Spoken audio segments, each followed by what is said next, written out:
안녕하세요. 송은섭입니다. 기도와 응원해 주신 분께 감사합니다. 본 영상 설교는 새가족교회 주일 설교 메시지입니다. 교회 성도님들과 신앙생활의 새가족을 위한 쉬운 메시지를 전합니다. 새가족교회 주일 메시지를 전합니다. 계속해서 고린도전서 말씀을 전하고 있습니다.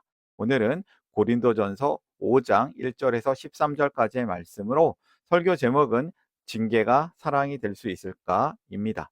오늘 설교에 대한 궁금함과 기대감을 가지고 메시지로 함께 들어가 보겠습니다. 먼저 같이 성경을 읽겠습니다. 고린도전서 5장 7절 새번역 성경으로 함께 읽어볼까요? 여러분은 새 반죽이 되기 위해서 묵은 누룩을 깨끗이 치우십시오. 사실 여러분은 누룩이 들지 않은 사람들입니다. 우리들의 유월절 양이신 그리스도께서 희생되셨습니다. 이런 속담이 있어요. 공든 탑도 개미 구멍으로 무너진다. 이 속담은 크게 쌓은 노력도 작은 방심 하나로, 구멍 하나로 무너질 수 있다는 교훈을 줍니다. 고린도 교회가 그랬습니다.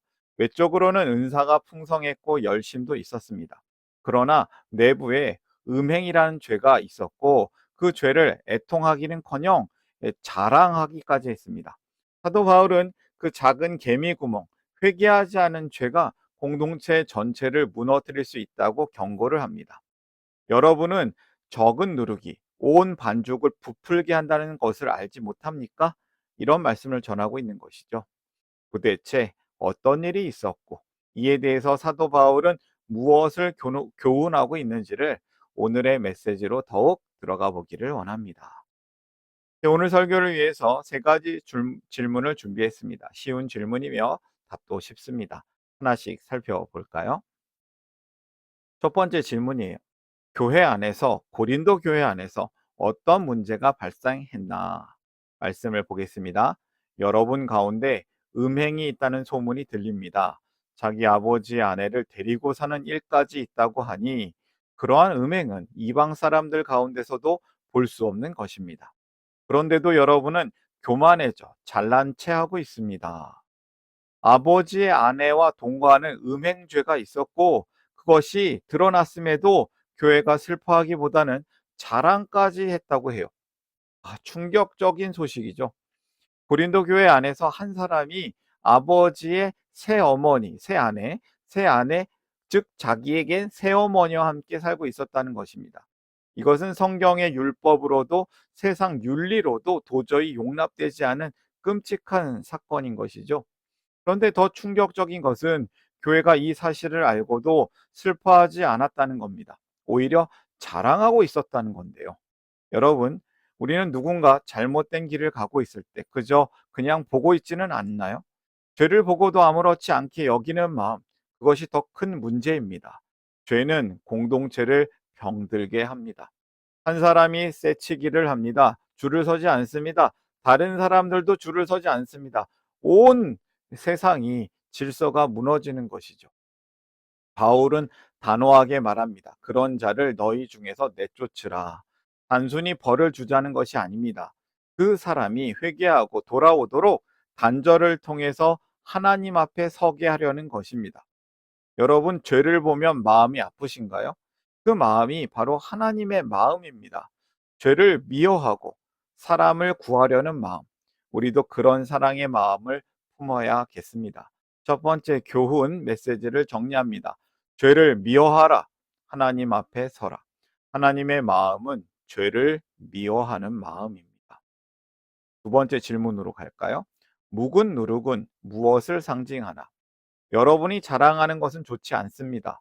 여러분은 적은 누룩이 온 반죽을 부풀게 한다는 것을 알지 못합니까? 그러므로 묵은 누룩, 곧 악의와 악독이란 누룩을 넣은 빵으로 절기를 지키지 말고 성실과 진실을 누룩으로 삼아 누룩 없이 빚은 빵으로 지킵시다. 이런 말씀이 있는데요. 바로 악함, 죄, 부정함 등이 교회를 더럽히는 죄를 상징합니다. 네, 묵은 누룩이 이것을 상징하는 것이죠. 빵 반죽에 아주 작은 누룩이 들어가면 그 반죽 전체가 부풀어 오르는 것처럼 작은 죄 하나도 교회 공동체 전체에 큰 영향을 끼칩니다. 처음에는 그럴 수도 있지 싶지만 방치하면 모두가 무감각해지고 결국 거룩함은 사라지고 맙니다. 성도는 어떤 존재일까요? 성경에 나와 있습니다. 우리는 새로운 반죽이라는 것입니다. 묵은 누룩이 들어가 있지 않습니다. 그러니 누룩을 제거하십시오. 묵은 누룩을 깨끗이 치우십시오. 이렇게 말씀을 하고 있는 것입니다. 바울은 말합니다. 우리는 새 반죽이다. 이제는 죄의 누룩이 아니라 예수님의 피로 새롭게 된 사람으로 살아가야 함을 보여줍니다. 죄는 작아 보여도 아주 위험합니다. 회개하지 않은 죄, 그 죄를 무시하는 것은 결국 공동체를 병들게 합니다. 우리는 거룩한 사람들, 성도입니다. 정결한 삶을 선택해야겠습니다. 왜냐하면 예수님께서 우리 죄 때문에 희생하셨고 우리를 새로운 존재로 만드셨기 때문입니다. 두 번째 메시지를 정리합니다. 예수님의 새 반죽으로 살라. 성도는 예수님의 피로 새롭게 된 사람들입니다.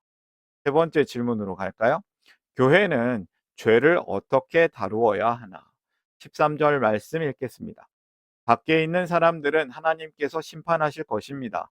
여러분은 그 악한 사람을 여러분 가운데서 내쫓으십시오. 회개하지 않은 죄인을 공동체와 분리시켜서 교회의 정결함을 유지해야 한다고 하는 겁니다. 혹시 여러분은 사랑이란 이름으로 죄를 덮어주고 있지는 않으십니까? 사랑이라는 이름으로 죄를 모른 척 하고 감싸주고 있지는 않습니까? 우리는 종종 이런 말을 듣습니다. 하나님은 사랑이시니까 다 용서하십니다. 맞습니다. 하나님은 사랑이시죠. 그러나 그 사랑은 진리와 함께 갑니다. 십자가는 사랑이지만 또한 정의의 이야기입니다. 죄를 없애주시는 하나님의 이야기인 것이죠. 바울은 이렇게 말합니다. 죄를 내쫓으십시오.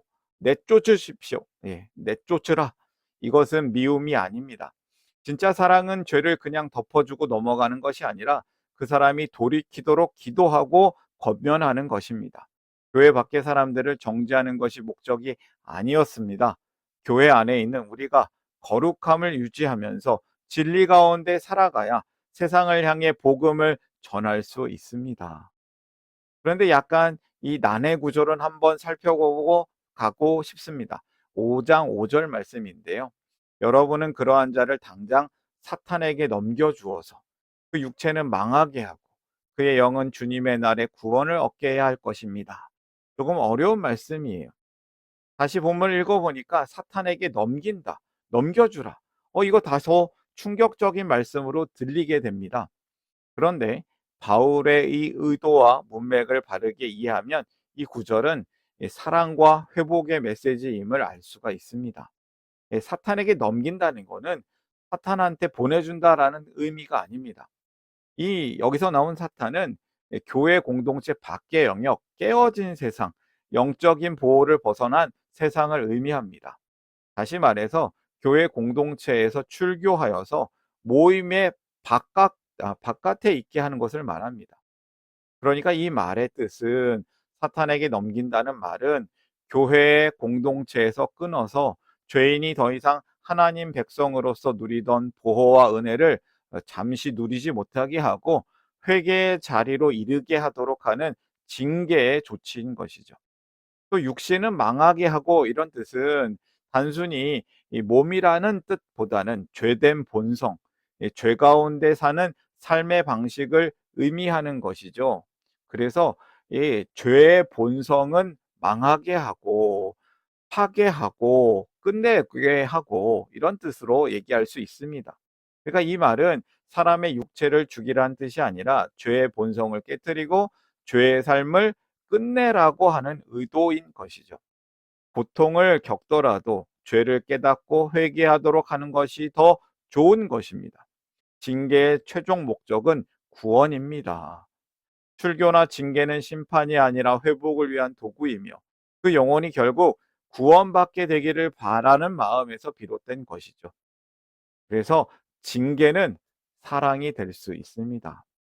교회가 죄인을 징계하는 방식은 세상의 처벌과는 다릅니다. 세상은 벌을 위한 죄를 졌으니 벌을 주지만 교회의 징계는 구원과 회복이라는 목적이 있습니다. 바울이 세상 사람들과 교회 사람들에 대해서 다르게 말하는 이유가 있습니다. 믿지 않는 사람들은 하나님의 법을 알지 못하기 때문에, 그리고 교회는 내부의 거룩함을 우선적으로 지키고자 하는 것이기 때문에 그렇습니다. 여러분, 혹시 사랑이란 이름으로 그냥 용서만 해주고 있지는 않습니까?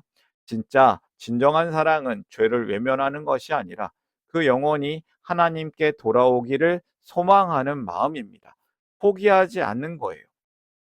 상대가 상처받을까봐 진실을 말하지 못하는 때가 있다면 그것은 잘못된 것입니다. 진정한 사랑은 진리 안에서 이야기하는 것입니다. 세 번째 메시지를 전하겠습니다. 진리 안에서 징계로 사랑하라. 이것은 쉽지 않습니다. 진짜 사랑은 죄를 외면하는 것이 아닙니다. 메시지를 정리하도록 하겠습니다. 성도 여러분, 오늘 말씀은 우리에게 세 가지 질문을 더 던져줍니다. 죄를 보면 마음이 아프십니까? 아파야 하겠습니다. 작은 죄도 위험하다는 것을 알고 있습니까? 위험합니다. 사랑이란 이름으로 죄를 덮어주고 있지는 않습니까? 덮으면 안 됩니다. 오늘의 메시지를 정리하겠습니다. 죄를 미워하라. 하나님 앞에 서라. 하나님의 마음은 죄를 미워하는 마음입니다. 두 번째, 예수님의 새 반죽으로 살라. 성도는 예수님의 피로 새롭게 된 사람들입니다. 세 번째, 진리 안에서 징계로 사랑하라.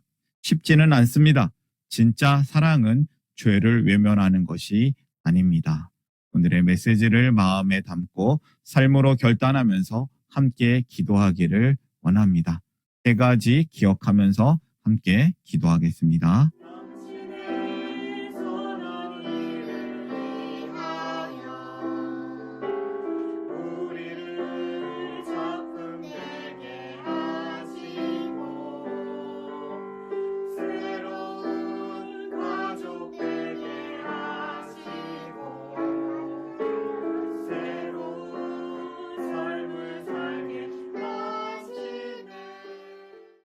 사랑의 하나님 아버지, 우리가 죄를 미워하기를 원합니다.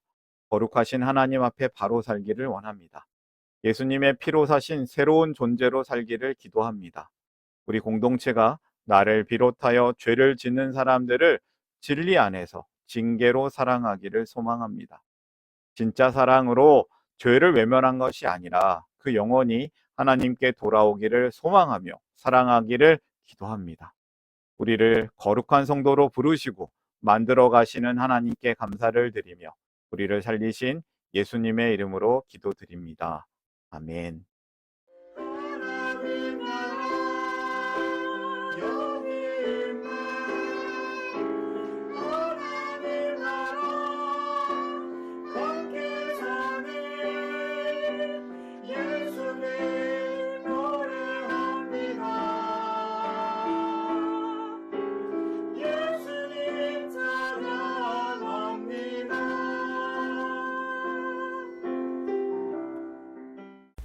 샬롬, 송은섭입니다. 저를 통해 또는 누군가의 추천과 우연한 기회로 이 메시지를 보게 되신 분들께 감사합니다.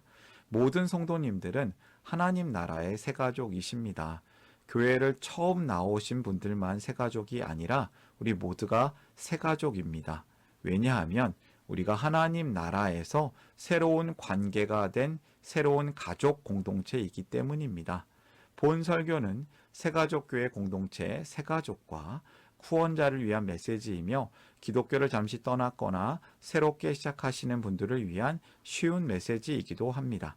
혹시 새가족교회의 가족, 새가족 또는 후원자가 되기를 원하시는 분들은 이메일로 카카오톡 아이디로 연락을 주시면 감사하겠습니다. 오늘의 메시지, 하나님의 은혜가 넘치시기를 바랍니다. 사랑합니다. 축복합니다.